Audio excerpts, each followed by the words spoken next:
తంగెలపల్లి గ్రామంలో నిన్నటి నుండి గీతా జ్ఞాన యజ్ఞము ప్రారంభమైంది.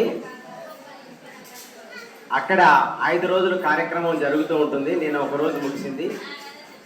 అయితే 2 పూటలు అక్కడ కార్యక్రమం ఉంటుంది.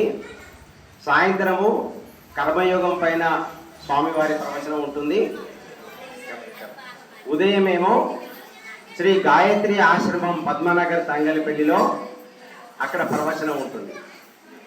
ఉదయము 8:30 నుండి 10 గంటల వరకు కార్యక్రమం ఉంటుంది. మరి ఆ కార్యక్రమంలో మొదట హనుమాన్ చాలీసా లింగాష్టకం పారాయణ ఉంటుంది. అనంతరము స్వామివారి ప్రవచనము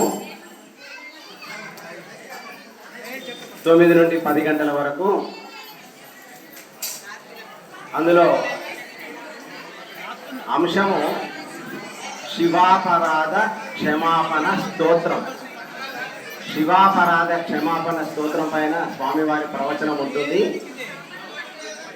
కాబట్టి మరి ఆ కార్యక్రమానికి రావాల్సిందిగా కోరుతున్నాము. తర్వాత సాయంత్రం కర్మయోగము మార్కండేయ స్వామి దేవాలయంలో 6:30 నుండి 8 గంటల వరకు ఉంటుంది. దానికంటే ముందు అరగంట భజనలు ఉంటాయి. ఈ 2 కార్యక్రమాల్ని శ్రీ గాయత్రి ఆశ్రమము పద్మనగర్ తంగెలపల్లి వారు మరియు శ్రీ మార్కండేయ దేవస్థానం కమిటీ మీరు భగవద్జ్ఞానాన్ని, వేదాంత జ్ఞానాన్ని, బ్రహ్మజ్ఞానాన్ని పొంది ధరిస్తారని ఈ సందర్భం హరిగో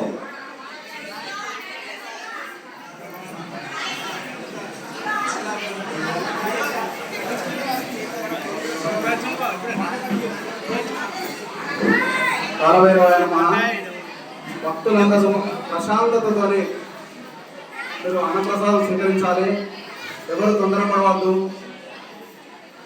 అన్నం పరబ్రహ్మ స్వరూపం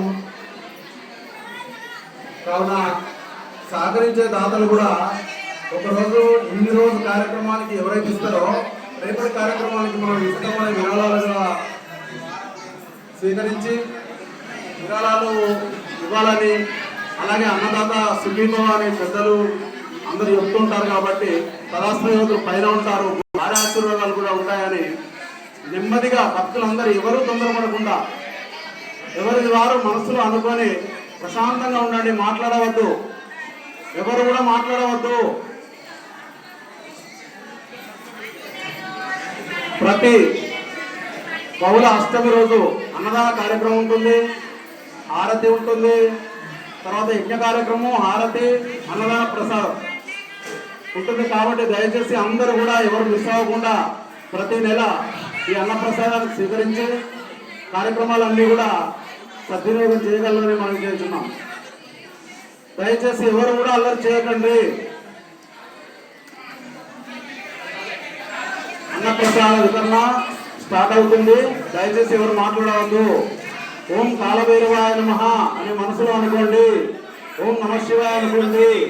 మీ నామాన్ని ఏదైనా ఒక నామాన్ని అనుకోండి. దయచేసి మాట్లాడద్దు.